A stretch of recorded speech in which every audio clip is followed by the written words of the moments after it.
is war.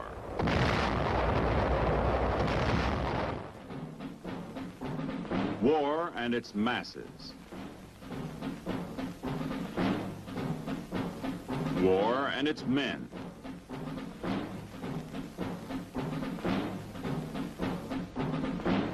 War and its machines.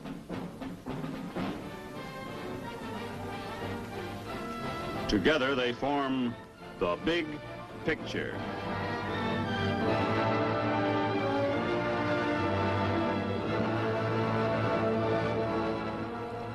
Welcome to The Big Picture. I'm Captain Carl Zimmerman. The Big Picture is a report to you from your Army. An Army committed by you, the people of the United States, to stop communist aggression wherever it may strike.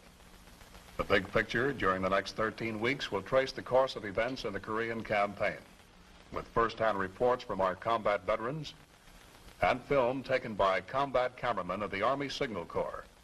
These are the men who daily record on film the big picture as it happens, where it happens. Today, the big picture brings into focus the first 40 days in Korea. It was the beginning of the fighting there, when every ridge was a heartbreak ridge. Let's go back to June 1950, when our troops felt the first thrusts across the 38th parallel. The story is best told in the language of the soldier who was there.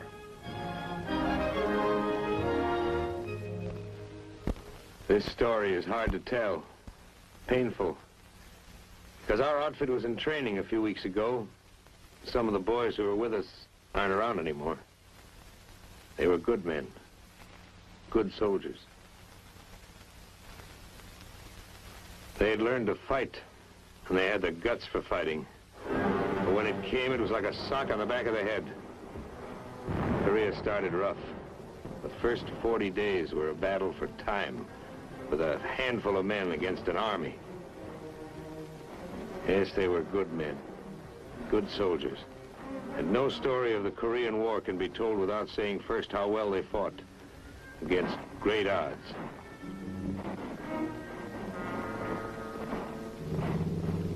In the beginning, there were only a couple of companies from the 24th Division. No brass bands at the airport. A few days before, some of us had been in civvies, spending leave time at Fuji, something like that. We weren't scared. We didn't know. We got stuff out of the planes. We moved out. Nobody said, this is it. Nobody said you have arrived in Korea to beat back 5 North Korean communist divisions. Somebody did say, we're here to delay the Reds. Okay, let's go. About 10% of us were veterans. A few roads looked like France, somewhere between Paris and Metz.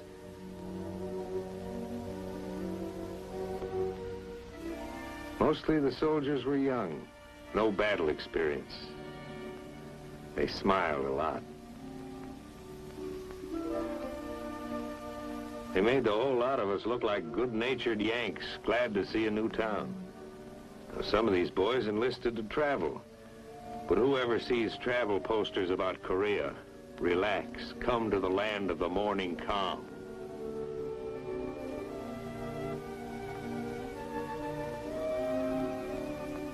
At first, the towns looked like any towns in this part of the world.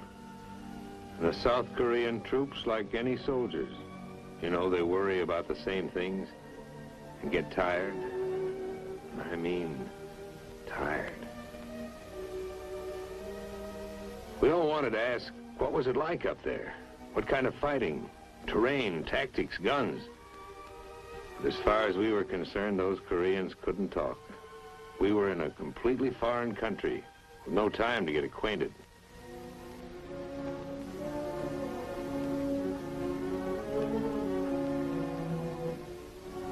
They emptied a town, hardly a thing left.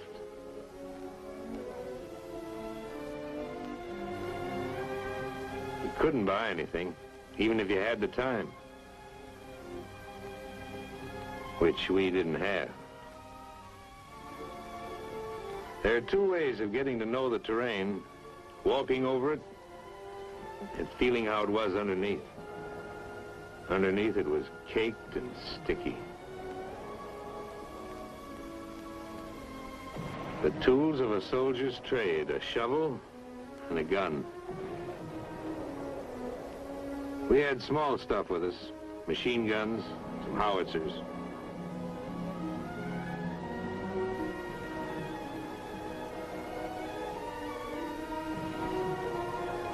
It was hard to believe. 1, 2, 3, we were smack in the middle of a war. Guns ready, aimed north, against an enemy that would look exactly like our friends, the South Koreans. These troops had seen action. They didn't have to speak. Their clothes spoke. Their shoes spoke. Their eyes spoke. We got set. Like I said, when it came, it was fast and it was all around us. They threw everything at us. We answered. We went ahead. It was like D-Day, with no warning.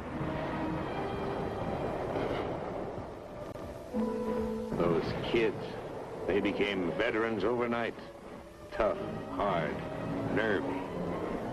They moved as if they'd been with us all through Germany. There were too many North Koreans with too much heavy equipment, especially tanks. What can men with guts do against tanks?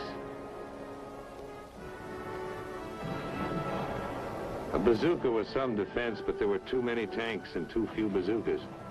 Day after day, it was pull back and fight again. There were too many of them. You wouldn't know where they'd come from. The rice paddies would lie quiet. We'd hide in the shadows, trying to look like a hut or a cornfield or a rice paddy. Concealment was one of our weapons. There were too many of them. The boys pulled back, tired as dogs. Because whenever they'd meet the Reds head-on, the Reds had enough men to fight us on the front and on our flanks, too. We knew it, and it was hard to face. We were hurting.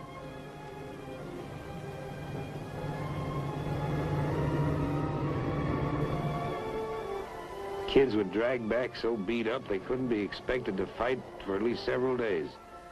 Instead of a week at a rest area, we grabbed an hour anywhere.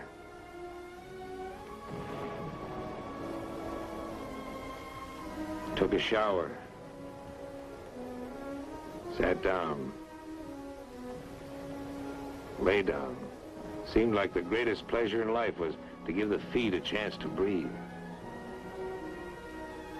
We fell back to new positions. If you looked around at some of the foxholes, you could see a deep respect for those red mortars. Very deep. We were short on men. South Koreans carried our ammo. But we didn't know what some of the others were carrying. Turned out that many of the silent refugees filing along the South Korean roads were North Korean communists in disguise. They'd sneak through our lines and fight us from behind. We caught some, but infiltration caused plenty of casualties. We were going to watch the refugees more carefully from now on. This was a big police job in Korea, the biggest. The attack was full-sized, had to be stopped. The United States Army, a small part of it, was here to help. There'd be men in other uniforms fighting with us soon. The whole world had seen this. Knew what the score was. Up near the guns, the score was against the enemy. They were losing points, losing time.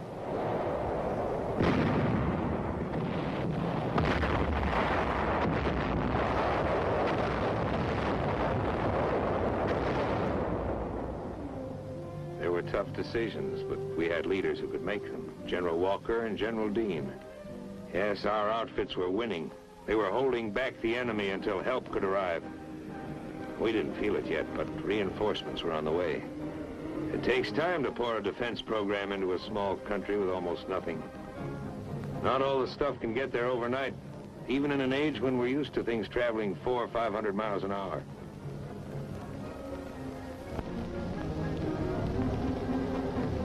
Oh, we needed tanks. And jeeps soon.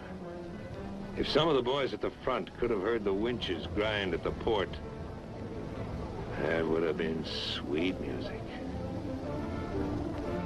And if something, television maybe, could have shown us the soldiers who were going to fight with us soon, maybe it would have been easier. As it was, the outfits in the foxholes needed every half-track and howitzer and tank they could get, and more, and the men to go with them.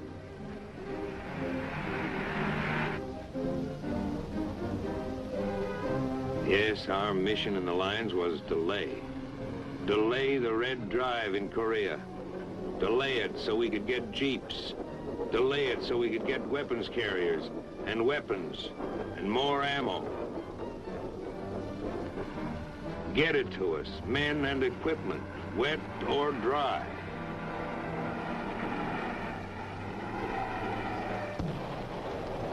Because it was still rough going for us. And it would stay that way for months, maybe longer, until enough men would be in Korea to strike back. Yes, it was Operation Delay.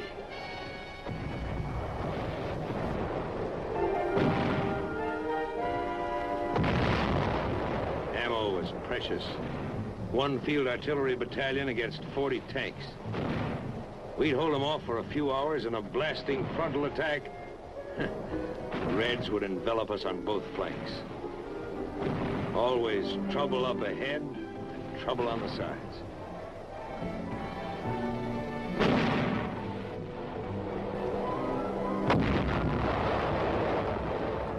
We drew back south of the Kum River, burned our bridges behind us.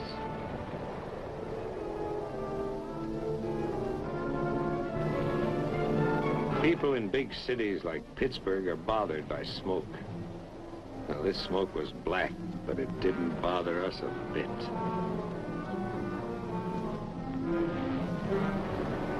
Yes, smoke can look good when it's where you want it. There were plenty of times when the smoke was too close.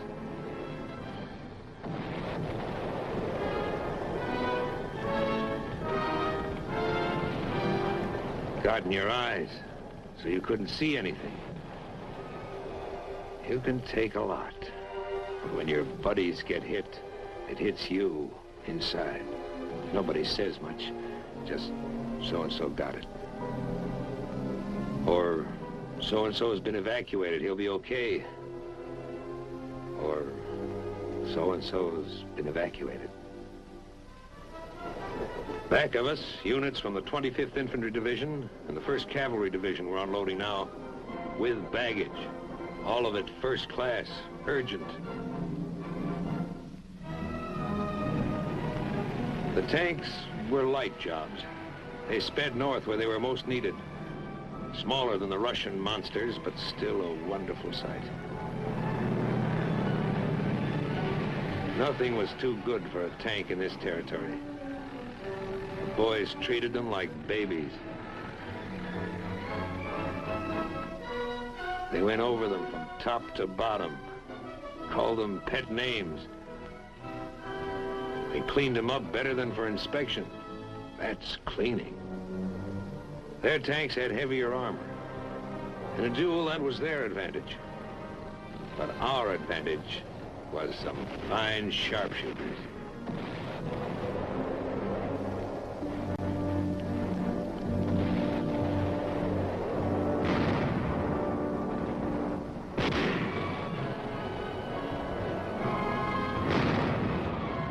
They had giants.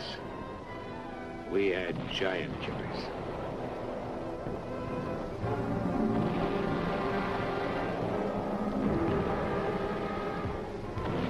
Tejan was the worst. Ask anyone where he felt it the worst, and maybe you'll hear a few other names, because it was bad all over. But most guys will say Tejan.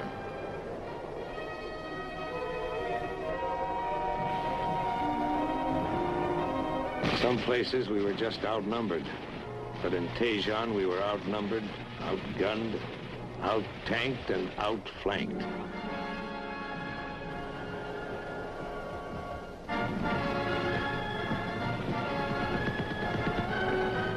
We pushed out, trying to poke a hole in their lines. No go.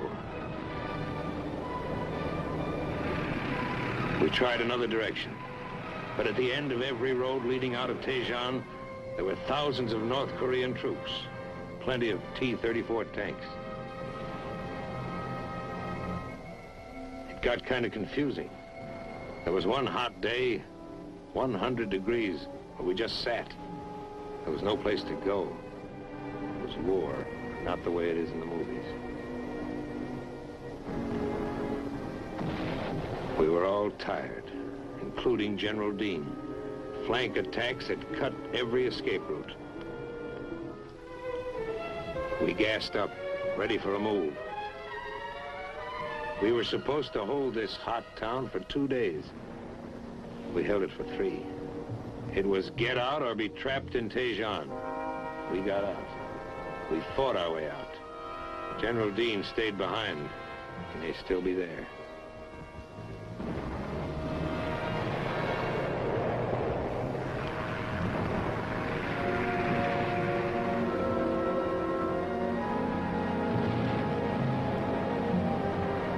It was a bad road out of Tejon. Some guys didn't make it.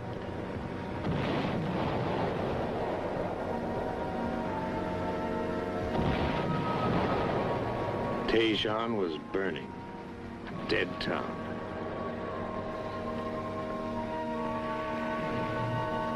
The men who got out were heroes.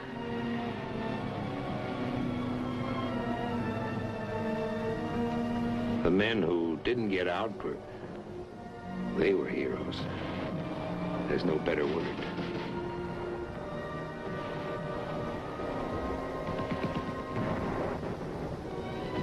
By this time, the new outfits were in the lines. Fresh, ready to shoot. Everything set just right. Nice to hear the steady crump of your own mortars. Even nicer to hear the howitzers slamming them out. Together, they're terrific.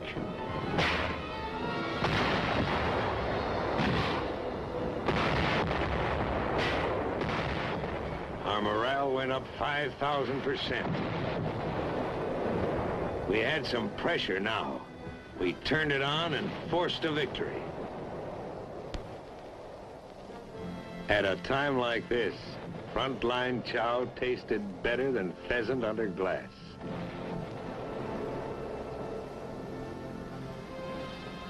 The rally was short. One outfit might do okay for a day, but on that same day, 5 other sections of the front line would be feeling the enemy's hard blows, the envelopments, the infiltrations. Some of our strongest attacks were by patrols, small groups battered by the enemy, beaten by the mountains, falling down tired.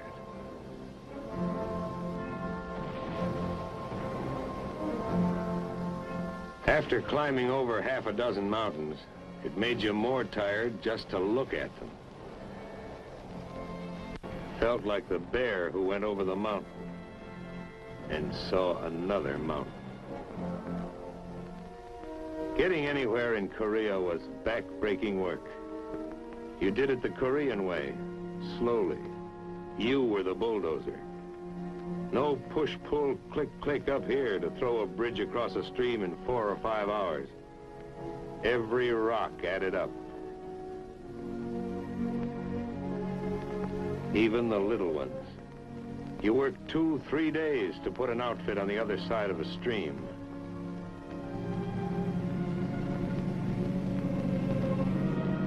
The rainy season and the Korean superhighways didn't help us get around.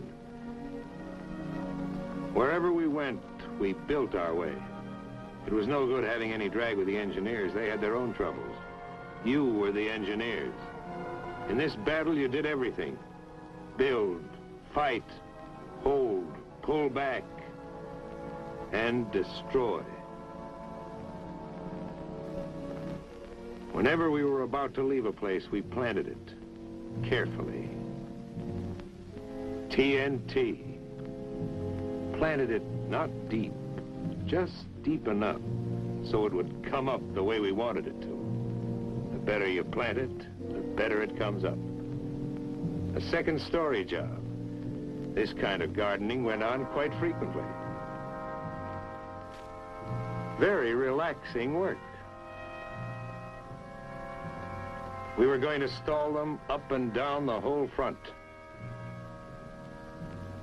And someday there'd be a turnabout that would pay those North Koreans off for what we'd been taking.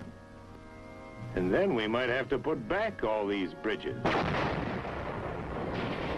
We slowed them, but we couldn't stop them. Fighting is fighting, always rough. But it's rougher when you're forced to pull back. We gave them ground, they gave us time. We used every barrier, every river to make a stand. It was the best way of saving men.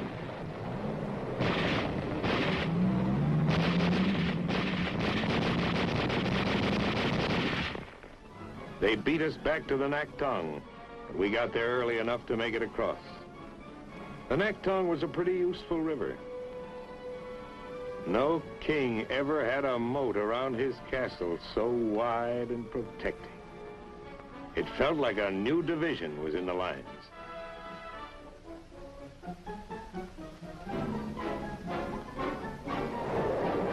Plenty of outgoing mail went across the Naktong River.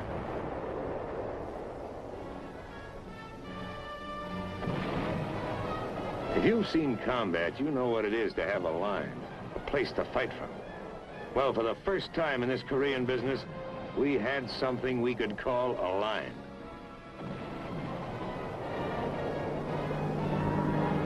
All during the fighting, we had air power. If they had had it, we might have been through. Air power did plenty of damage to everything the enemy had and wanted to bring up. Those guys flew so low, they should have had bayonets on their propellers.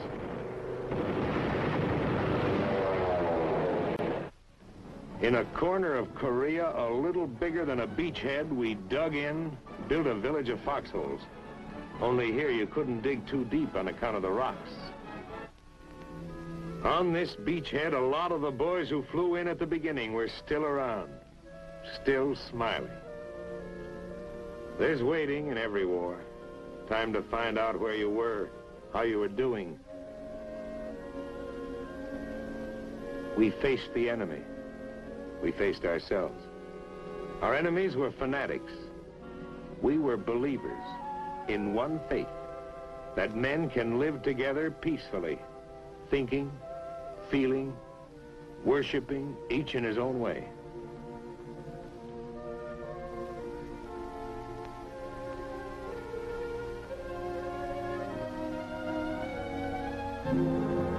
You couldn't think about anything for very long when you were planning new moves, new delaying tactics.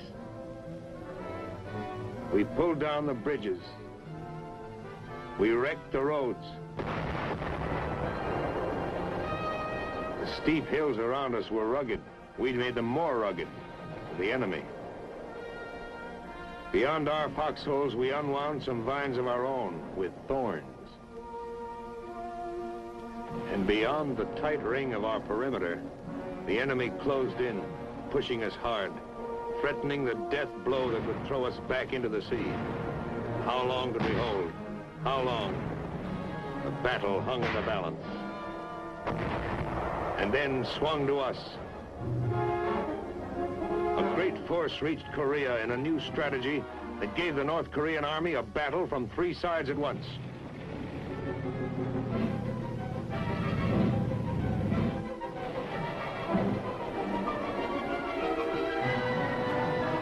Replacements, new units, lively, ready for business.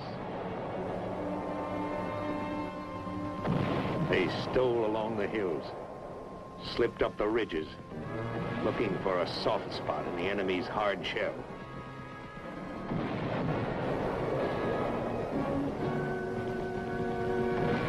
We gave it to them steady, all up and down the line, all at once. The air dusty, smoky. This was what we used to get when we first hit Korea. Victory never comes easily.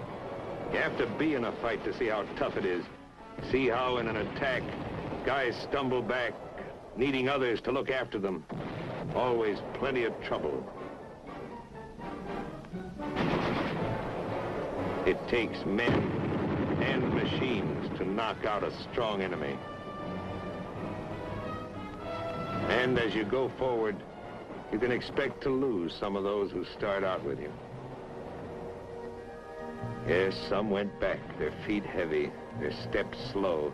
Kids who became men, men whose hollow-faced look showed that they'd been in the lines too long.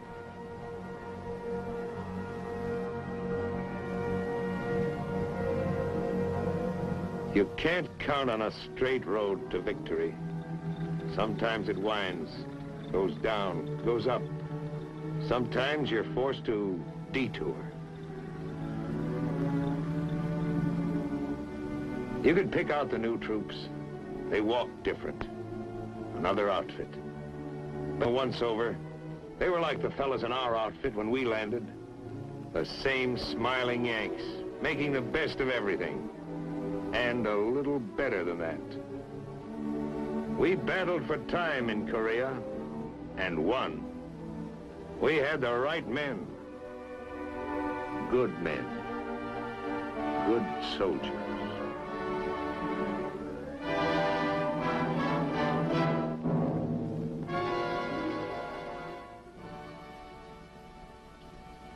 Those were the first 40 days in Korea.